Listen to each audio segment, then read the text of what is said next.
जिंदगी किस वक्त अपना रुख बदल लेगी ये कोई नहीं जानता। कब फूलों से भरी बगिया उजड़कर खाक हो जाएगी, कब मैदान बंजर रेगिस्तान हो जाएगा और कब खुशियों से भरी जिंदगी मायूस हो जाएगी, ये कोई नहीं जानता। ये कहानी है कनिष्का की, जिसे अंदाजा भी नहीं था कि उसके जीवन का अगला पल उसके लिए क्या लाने वाला था। एक ऐसा अंधेरा जो हमेशा के लिए उसकी खुशियों को खा जाने वाला था। मम्मा, तुम कब से तैयार हो रही हो और कितनी देर? जल्दी चलो ना, हम लेट हो जाएंगी। अभी आई लाडो, बस 2 मिनट, साड़ी तो पहनने दे। लगता है आप भूल गई है कि आज मेरी कॉन्वोकेशन सेरेमनी है और मैं फर्स्ट आई हूँ। आज के दिन मैं लेट नहीं हो सकती मम्मा। इसीलिए तो समय लग रहा है लाडो। जिसकी बेटी फर्स्ट आई है उसे तैयार भी तो फर्स्ट क्लास होना पड़ेगा ना। कनिष्का बचपन से ही पढ़ाई में बहुत तेज थी।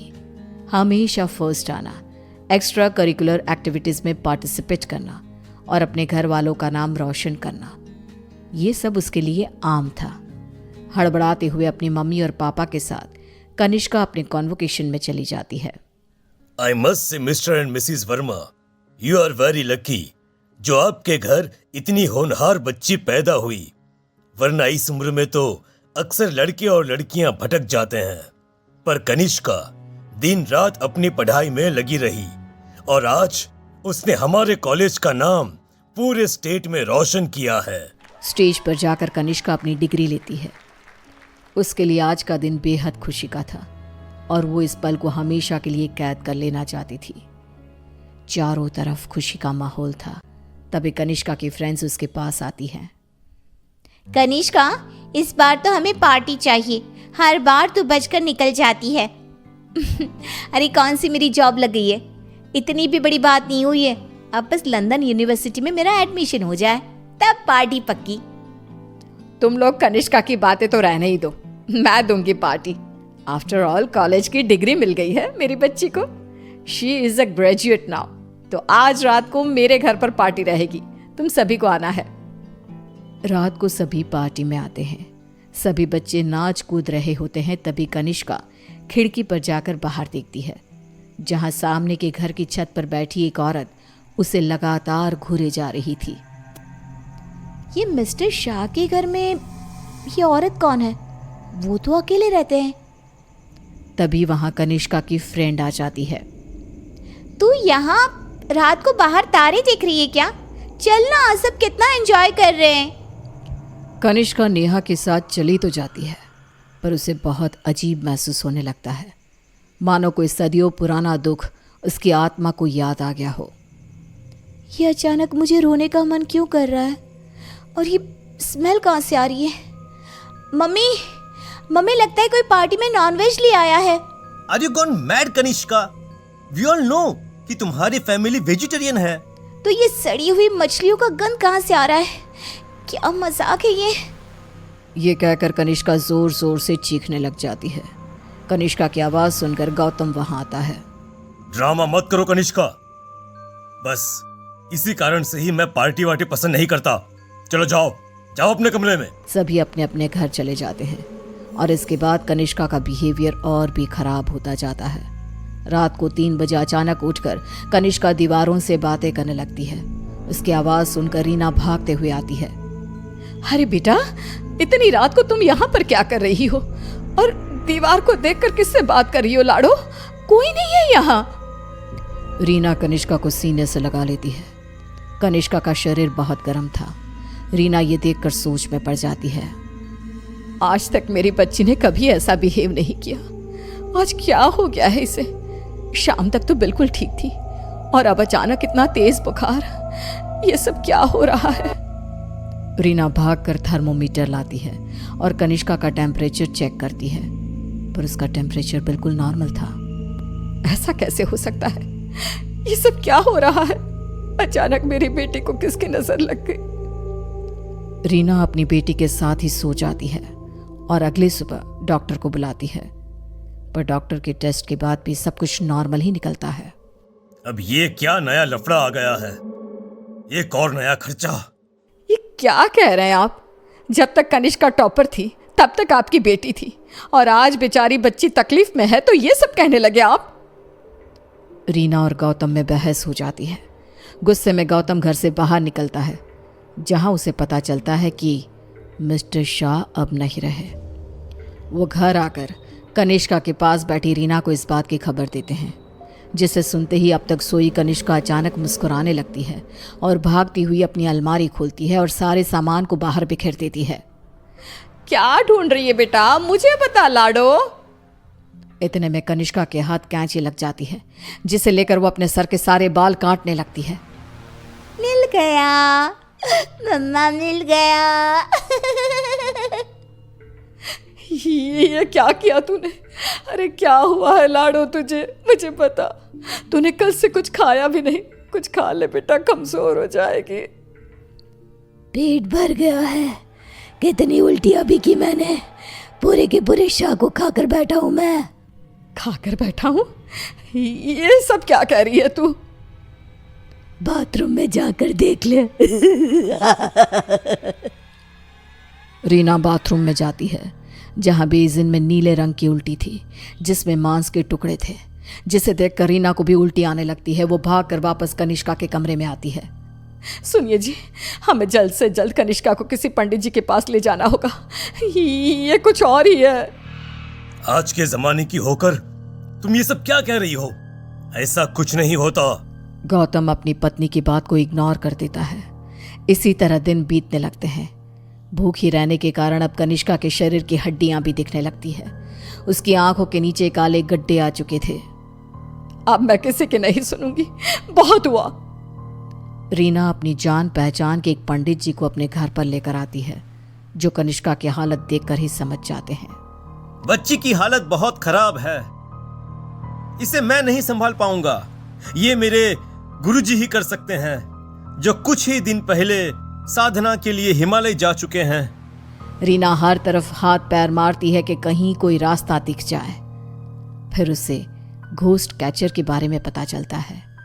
डूबते को तिनकी का सहारा समझ रीना उनकी टीम को भी अपने घर पर बुला लेती है और वो लोग कनिष्का से पूछताछ शुरू कर देते हैं। क्या आई हो तुम और कौन हो?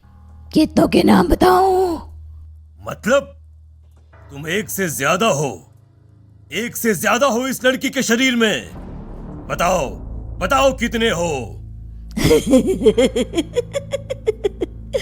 हम 42 प्रेत हैं। कनिष्का की बात सुन वहां मौजूद सब लोग हैरान रह जाते हैं। उसके शरीर में बसे इन प्रेतों को निकालना अब किसी के बस में नहीं रह गया था। उसी शाम कनिष्का की मृत्यु हो जाती है, जिसका सदमा रीना बर्दाश्त नहीं कर पाती और सब कुछ छोड़ अपनी बेटी के साथ हुए इस हादसे के पीछे की वजह का पता लगाने निकल पड़ती है। एक समय की बात है, एक गांव में चश्मे वाली चुड़ैल का आतंक था। चुड़ैल गांव के लोगों को अलग अलग तरीके से हमेशा परेशान किया करती थी। एक दिन रामू अपने खेत पर काम कर रहा होता है, तभी चुड़ैल वहाँ आती है। क्या कर रहे हो राजा? और फिर चुड़ैल रामू के हाथ से उसकी कुदाल छीनकर पेड़ पर चढ़ जाती है।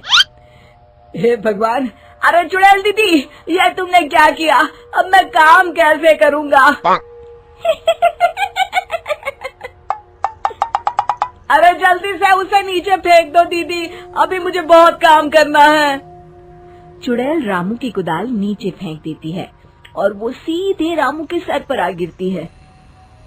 अरे मर गया रे, तेरा सत्यानाश हो।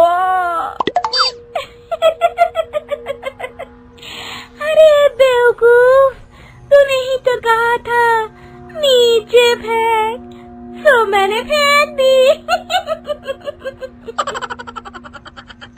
चुड़ैल हंसते हुए वहाँ से चली जाती है।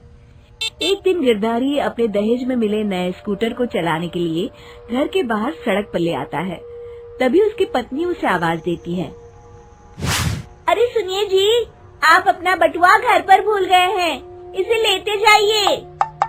गिरधारी स्कूटर पर चाबी लगी छोड़कर बटुआ लेने घर के अंदर चला जाता है। तभी वहाँ चश्मे वाली चुड़ैल आ जाती है और स्कूटर पर लगी चाबी देखकर हंसते हुए कहती है,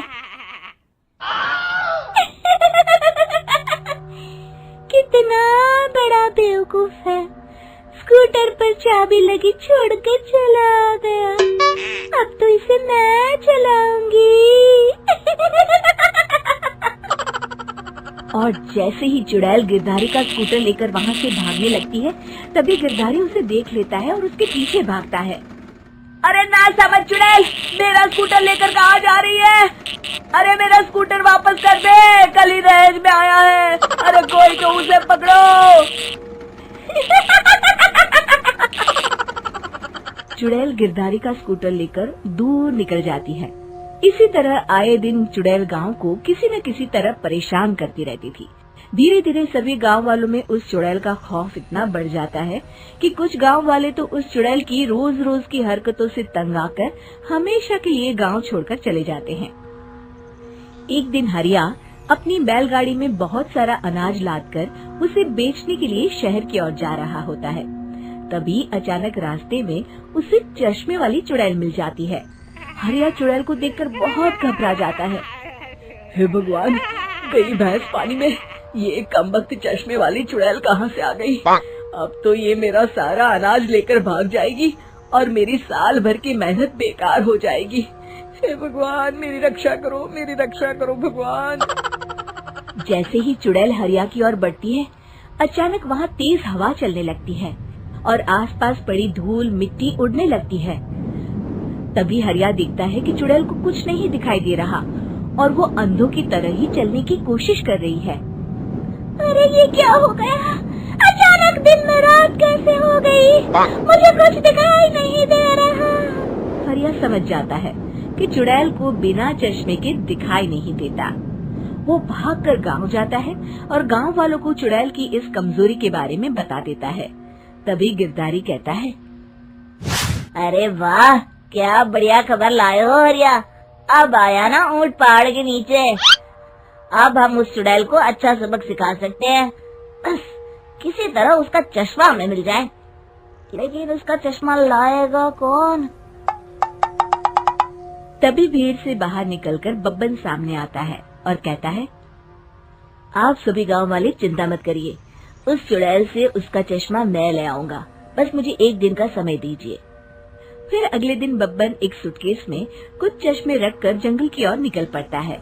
काफी देर जंगल में चलने के बाद बब्बन थककर एक पेड़ के नीचे बैठ जाता है।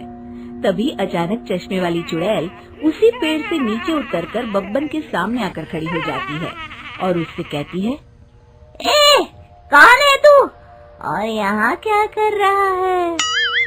अरे चुड़ैल दीदी, मैं तो तुम्हें ही ढूंढ रहा था। चुड़ैल हैरानी से बब्बन से पूछती है, अरे कहीं तू पागल तो नहीं हो गया? लोग तो मुझे देखते ही भाग जाते हैं और तू मुझे ढूंढ रहा था। अजीब आदमी है तू। अरे चुड़ैल दीदी, मेरी चश्मे की दुकान है। ये क्या, तुमने तो बहुत पुराने जमाने का चश्मा पहन रखा है। अगर तुम कहो तो मैं तुम्हें इसी वक्त नया चश्मा दे सकता हूँ। मेरे पास बहुत बढ़िया बढ़िया चश्मे हैं। फिर बब्बन चुड़ैल को कुछ चश्मे दिखाते हुए कहता है, ये चश्मा बड़े से बड़े आंधी तूफान से तुम्हारी आंखों को बचाएगा। इसे लगाने के बाद तुम्हारी नजर चील की तरह तेज हो जाएगी। फिर तुम अपने शिकार को दूर से ही देख सकोगी चुड़ैल दीदी। अरे वाह, ये तो बड़े काम का चश्मा है। ला ला, जल्दी से मुझे दे दे। हाँ, अभी देता हूँ। पहले वो अपना पुराना चश्मा तुम मुझे दे दो। मुझे देखना पड़ेगा इनमें से कौन सा चश्मा तुम्हारे लिए सही रहेगा। चुड़ैल जल्दी से अपना चश्मा उतारकर बब्बन को दे देती है और बब्बन चुड़ैल का चश्मा अपने सूटकेस में बंद कर लेता है। अरे इतनी देर क्यों लगा रहा है? जल्दी से मुझे चश्मा दे। चश्मे के बिना मुझे कुछ दिखाई नहीं देता। क्या कर रहा है तू? तभी बब्बन हंसते हुए कहता है, अरे बेवकूफ चुड़ैल, अब ये चश्मा तुझे नहीं मिलेगा। बहुत दिनों से तूने पूरे गांव को परेशान करके रखा था। अब भटकती रहे इस जंगल में। आज से तू चश्मे वाली चुड़ैल के नाम से नहीं बल्कि अंधी चुड़ैल के नाम से जानी जाएगी। मैं तो चला अपने घर। फिर बब्बन चुड़ैल का चश्मा लेकर उस जंगल से गांव लौट जाता है और वो चुड़ैल हमेशा के लिए अंधी बनकर उस जंगल में भटकती रह जाती है, पर फिर कभी किसी को नुकसान नहीं पहुंचा पाती।